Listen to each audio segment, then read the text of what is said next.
ওম নমো ভগবতে বাসুদেবায়। রাধে রাধে, জয় শ্রীকৃষ্ণ। 2026 সালের প্রথম একাদশী ব্রত শর্তিলা একাদশী। এই বছর শর্তিলা একাদশী ব্রত পালন করতে হবে 14ই জানুয়ারি 2026 বুধবার। নমস্কার বন্ধুরা, আজকের ভিডিওতে আমরা জানব শর্তিলা একাদশী ব্রত কবে পালন করতে হবে, এছাড়া শর্তিলা একাদশী ব্রতের মাহাত্ম্য, পালনের সময়সূচি, এছাড়া একাদশী ব্রত কীভাবে পালন করতে হয়, একাদশী ব্রতের সংকল্প মন্ত্র, পারণ মন্ত্র, একাদশী ব্রতের বিধি নিয়ম, কী কী খাওয়া যাবে ও কী কী বর্জনীয়। শাস্ত্র অনুযায়ী শর্তিলা একাদশী মাঘ মাসের কৃষ্ণপক্ষের একাদশী ব্রত। আমেরিকা, কানাডা ও পশ্চিমাংশের কিছু প্রদেশে ব্রত পালন করতে হবে 13ই জানুয়ারি 2026 মঙ্গলবার। সান ফ্রান্সিসকো, আমেরিকার ক্যালিফোর্নিয়া, ওয়াশিংটন স্টেটের ব্রত 13ই জানুয়ারি। অ্যালবার্টা, কানাডার সাসকেয়াচেন এবং ব্রিটিশ কলামে ব্রত 13ই জানুয়ারি। এছাড়া অস্ট্রেলিয়াতে ব্রত পালন করতে হবে 15ই জানুয়ারি বৃহস্পতিবার। এছাড়া সারা পৃথিবীর সকল স্থানের ব্রত 14ই জানুয়ারি 2026 বুধবার। এছাড়া যারা ভারতে রয়েছেন, ভারত, বাংলাদেশ সহ মধ্যপ্রাচ্যের সকল দেশে, এশিয়া মহাদেশের সকল দেশে, ইউরোপ মহাদেশের সকল দেশে, আফ্রিকা মহাদেশের সকল দেশে ব্রত পালন করতে হবে 14ই জানুয়ারি 2026 বুধবার। তো আপনারা যে স্থানে অবস্থান করছেন সেই স্থানের সময় অনুযায়ী অবশ্যই সঠিক দিনে ব্রত পালন করবেন ও অন্যকে ব্রত পালনে উৎসাহিত করবেন। শ্রোতা বন্ধুরা, এই ব্রতের নাম হচ্ছে শর্তিলা একাদশী ব্রত। শর্ট মানে 6টি কার্য। তিল দ্বারা 6টি কার্য করার মাধ্যমে আমরা সকল পাপ থেকে মুক্ত হতে পারি। তিল দ্বারা 6টি কার্য করার মাহাত্ম্য শাস্ত্রে উল্লেখ রয়েছে বলে এই একাদশীর নাম হয়েছে শর্তিলা একাদশী ব্রত। সেই 6টি কার্য কী কী? তিল দ্বারা স্নান করা, তিল শরীরে ধারণ করা, তিল সহযোগে তর্পণ কার্য করা, ভগবানের সন্তুষ্টি বিধানের জন্য তিল ব্যবহার করা, তিল ভোজন করা, তিল দান করা। এই 6টি কার্যের উল্লেখ রয়েছে শাস্ত্রে, সেজন্য এই ব্রতের নাম হয়েছে শর্তিলা একাদশী ব্রত। শ্রোতা বন্ধুরা, এই বছর একই দিনে পড়েছে মকর সংক্রান্তি বা তিল সংক্রান্তি বা পৌষ সংক্রান্তি। কারণ সূর্য সিদ্ধান্ত অনুযায়ী যেদিন পৌষ মাস সমাপ্ত হয়ে মাঘ মাস শুরু হচ্ছে, প্রত্যেকটি মাসের শুরু এবং শেষের মধ্যবর্তী সময়কালকে সংক্রান্তি বলা হয়ে থাকে। আর চান্দ্র সিদ্ধান্ত অনুযায়ী পূর্ণিমাতে প্রত্যেকটি মাস সমাপ্ত হয়ে থাকে। পরবর্তীতে কৃষ্ণপক্ষের প্রতিপদ থেকে পরবর্তী মাস শুরু হয়। শ্রোতা বন্ধুরা, যেহেতু একই দিন মকর সংক্রান্তি পড়েছে, তো এই দিনকে পিঠেপুলি ভগবানকে নিবেদন করা যাবে।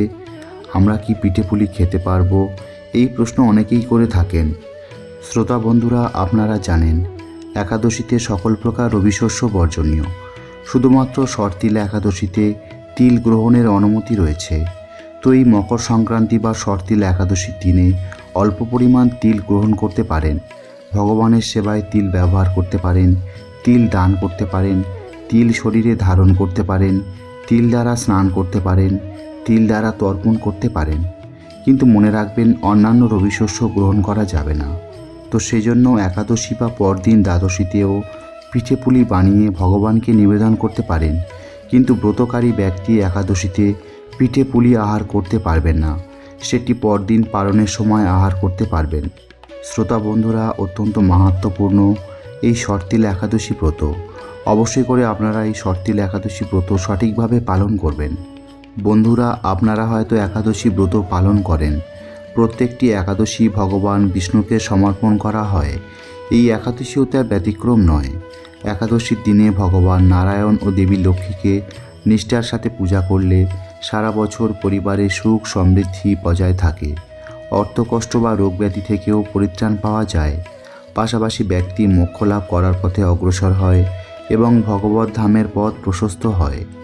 এবং একাদশীর দিন যারা কোনো কারণে ব্রত পালন করতে পারছে না, তারা দিনের যে কোনো সময়ে এই ব্রত কথাটি একবার শ্রবণ করে ভগবান শ্রীকৃষ্ণের উদ্দেশ্যে একটি প্রদীপ অবশ্যই প্রজ্বলন করবেন।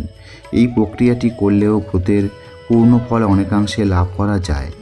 বন্ধুরা, অত্যন্ত মাহাত্ম্যপূর্ণ মাঘ মাসের কৃষ্ণপক্ষের এই শর্তিলা একাদশী ব্রত।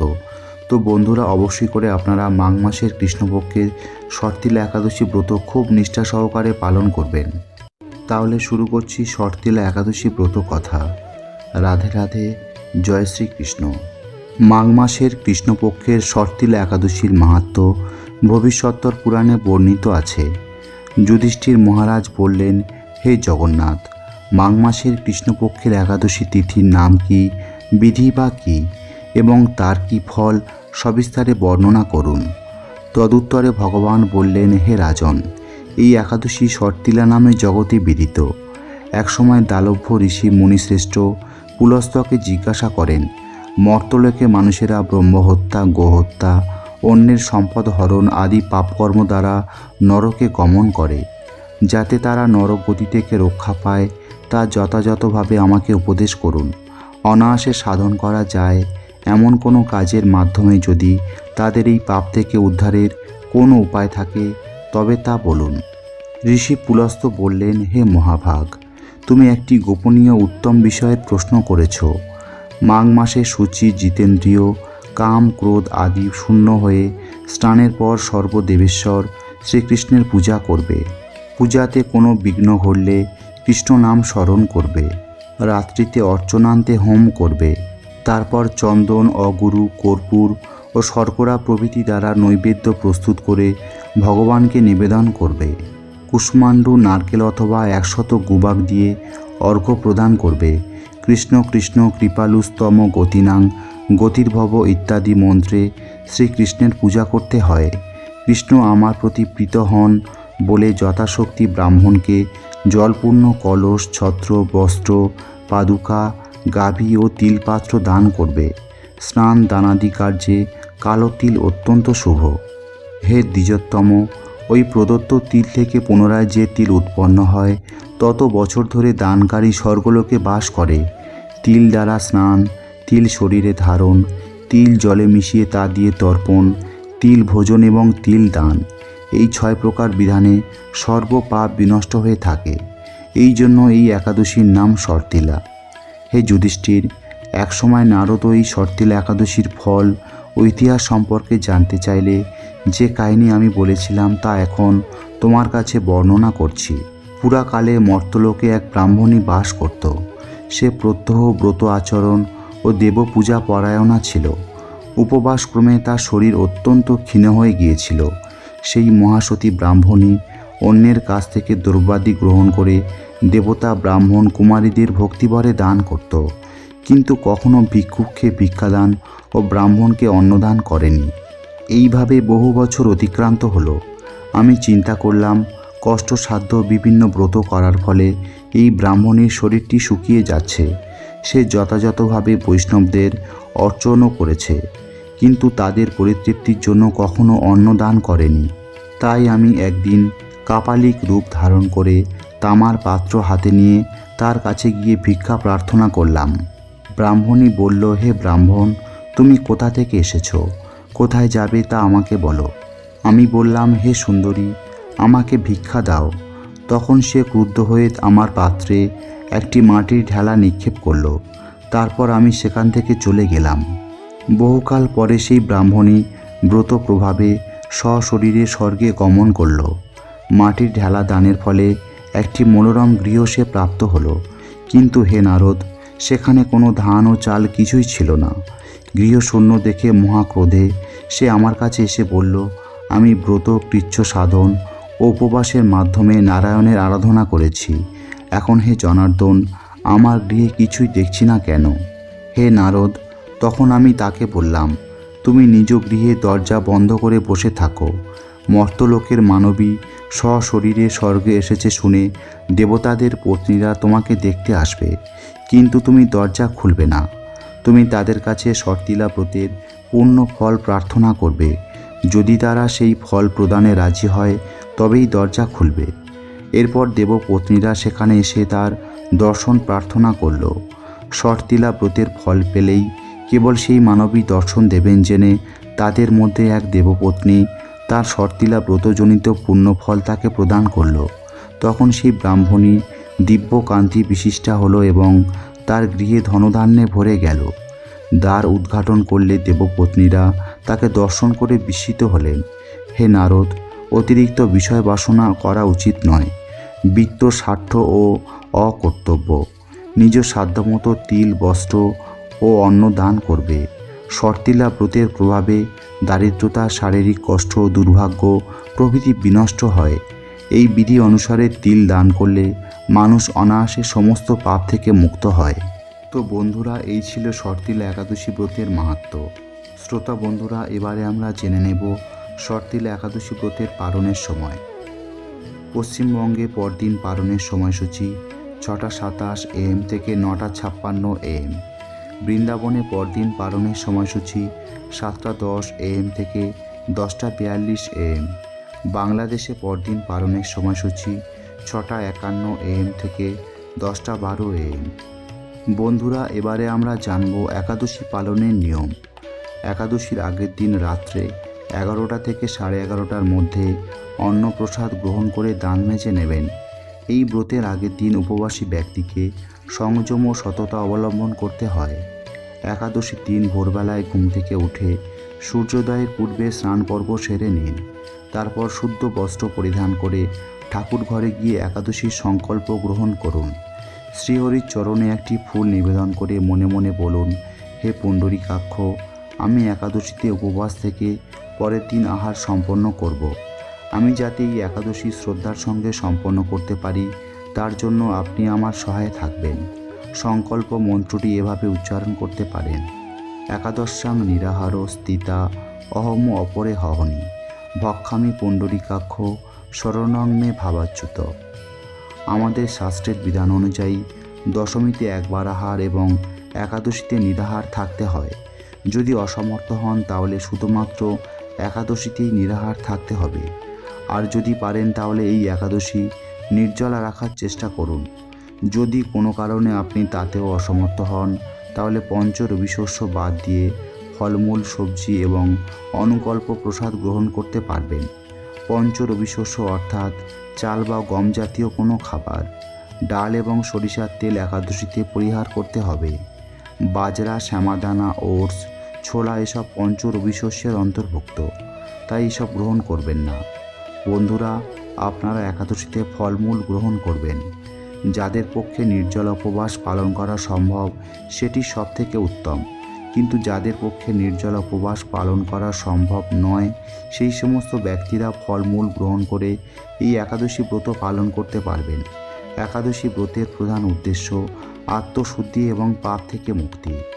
ভবিষ্যত্তর পুরাণে বলা হয়েছে যে ব্রতকারী যদি একাদশীর দিন শস্যদানা গ্রহণ করে সে তার পিতা, মাতা, ভাই এবং গুরু হত্যাকারী, এবং সে যদি বৈকুণ্ঠ লোকে উন্নীত হয় তবুও তার অধঃপতন ঘটে।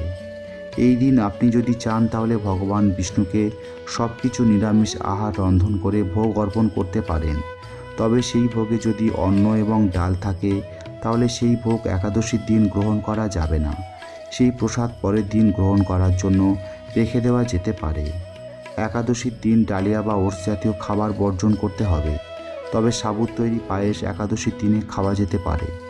যেহেতু আগেই বলা হয়েছে একাদশীর দিন শস্যদানা আহার করা নিষিদ্ধ, এমনকি তা যদি ভগবান বিষ্ণুর প্রসাদও হয় তবুও তা গ্রহণ করতে শাস্ত্রে কঠোরভাবে নিষেধ করা হয়েছে। তাই একাদশীর দিন নিজেও অন্নভোজন করবেন না এবং অন্যকেও অন্নভোজন করাবেন না।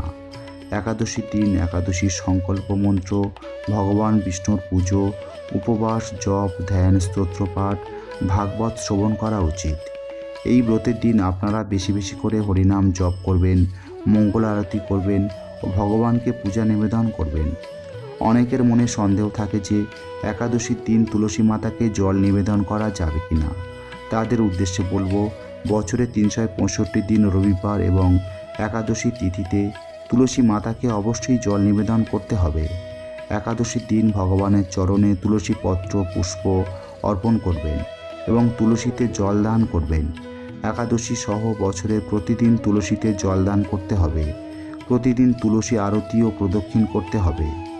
তবে একাদশীর দিন তুলসী পাতার চয়ন করা নিষিদ্ধ। তাই ভগবান বিষ্ণুকে যে তুলসী পাতা আপনি নিবেদন করতে চান তা আগের দিন চয়ন করে রাখা কর্তব্য, কারণ একাদশীর দিন তুলসী পাতা ছিঁড়তে নেই। এছাড়া একাদশীর দিনে নেশা জাতীয় দ্রব্য যেমন চা, কফি, বিড়ি, সিগারেট এগুলোকে বর্জন করার চেষ্টা করবেন। শ্রোতা বন্ধুরা, এখানে একটা কথা বলে রাখা আবশ্যক। যদিও একাদশীতে নিরাহার থাকার বিধান রয়েছে, কিন্তু যারা শারীরিকভাবে অসুস্থ তারা একাদশীর দিন ঔষধ গ্রহণ করতে পারেন। এতে একাদশী ব্রতে কোনো প্রভাব পড়ে না। একাদশীর দিন আপনারা বেশি বেশি করে শাস্ত্র অধ্যয়ন করবেন এবং নির্দিষ্ট একাদশী ব্রত মাহাত্ম্য পাঠ করবেন। এইভাবে আপনারা প্রতিটি একাদশী ব্রত পালন করতে পারেন। শ্রোতা বন্ধুরা, এবারে আমরা জেনে নেব একাদশীর দিন যারা একাদশী ব্রত পালন করবেন তারা পরের দিন পালন ক্রিয়া কীভাবে সম্পন্ন করবেন। পঞ্জিকাতে পালনের জন্য যে নির্দিষ্ট সময় করা থাকে সেই সময়ের মধ্যে পালন ক্রিয়া সম্পন্ন করা অতি আবশ্যক। পালনের জন্য পঞ্চরবি শস্য দিয়ে ভগবানকে ভোগ নিবেদন করে 3 বার ভক্তি সহকারে এই পালন মন্ত্রটি উচ্চারণ করুন। এই মন্ত্র পাঠ করে একাদশীর ফল ভগবানের চরণে অর্পণ করতে হয় এবং সেই অনুকল্প প্রসাদ গ্রহণ করে পালন অর্থাৎ একাদশী ব্রত ভঙ্গ করতে হয়। নতুবা একাদশীর পূর্ণ ফল লাভ করা থেকে আপনি বঞ্চিত থেকে যেতে পারেন। একাদশী ব্রতের পরদিন সকালে পালনের নির্দিষ্ট সময়ের মধ্যে অন্ন, রুটি বা ছাতু বা যে কোনো প্রকার রবিশস্য গ্রহণ করে ব্রতের পালন করবেন বা সমাপ্ত করবেন। পালন মন্ত্রটি হল অজ্ঞান তিমিরান্ধস্য ব্রতে নানেব কেশব প্রসিদ্ধ সম্মুখ নাথ জ্ঞানদৃষ্টি প্রদ ভব। অর্থাৎ, হে কেশব, আমি অজ্ঞানরূপ অন্ধকারে নিমজ্জিত হয়ে আছি। হে প্রভু, এই ব্রত দ্বারা আমার প্রতি প্রসন্ন হয়ে আমার জ্ঞানচক্ষু প্রদান করো। বন্ধুরা, সবশেষে একটাই কথা বলার, একাদশী ব্রত পালনের প্রকৃত উদ্দেশ্য কেবল উপবাস করা নয়, নিরন্তর শ্রীহরির নাম স্মরণ এবং শ্রবণ কীর্তনের মাধ্যমে একাদশীর দিনটি ভক্তি সহকারে অতিবাহিত করতে হয়। একাদশীর দিন যে কোনো রকমের পরচর্চা, পরনিন্দা, রাগ, মিথ্যা কথা বলা এগুলোকে পরিহার করার চেষ্টা করুন। একাদশীর দিন আপনারা বেশি বেশি করে শাস্ত্র অধ্যয়ন করবেন এবং নির্দিষ্ট একাদশী ব্রত মাহাত্ম্য পাঠ করবেন। সম্ভব হলে একাদশীর দিনে ভগবান বিষ্ণুকে সন্তুষ্ট করার জন্য শ্রীমদ্ ভগবদ্ গীতা থেকে যে কোনো একটি অধ্যায় পাঠ বা শ্রবণ করুন এবং বেশি বেশি করে ভগবানকে স্মরণ করুন। হরিনাম সংকীর্তন করুন, মালা জপ করুন। এভাবে আপনারা প্রতিটি একাদশী ব্রত পালন করতে পারেন। যারা নিষ্ঠা সহকারে এই ব্রত পালন করেন তারা এই জন্মেই শান্তি ও ভগবানের কৃপা লাভ করেন। আমাদের সকলের উচিত এই ব্রতের মর্ম উপলব্ধি করে নিয়মমাফিক পালন করা, যাতে আমরা জীবনের প্রকৃত সার্থকতা অর্জন করতে পারি। তো এই ছিল আজকের ভিডিওর বিষয়। ভিডিওটা এখানেই শেষ করছি। বন্ধুরা, আশা করি ভিডিওটি দেখে আপনি সমৃদ্ধ হয়েছেন। আজকের ভিডিওটা কেমন লাগলো কমেন্ট করে অবশ্যই জানাবেন। ভিডিওটা ভালো লাগলে আমাদের এই চ্যানেলকে লাইক, কমেন্ট, শেয়ার এবং সাবস্ক্রাইব করুন। দেখা হবে পরের ভিডিওতে। ততদিন ভালো থাকবেন, সুস্থ থাকবেন। আর আমি ছিলাম পল্লব আপনাদের সাথে। আর শ্রীকৃষ্ণের আশীর্বাদে আপনার জীবন সুন্দর ও সার্থক হয়ে উঠুক। রাধে রাধে, জয় শ্রীকৃষ্ণ।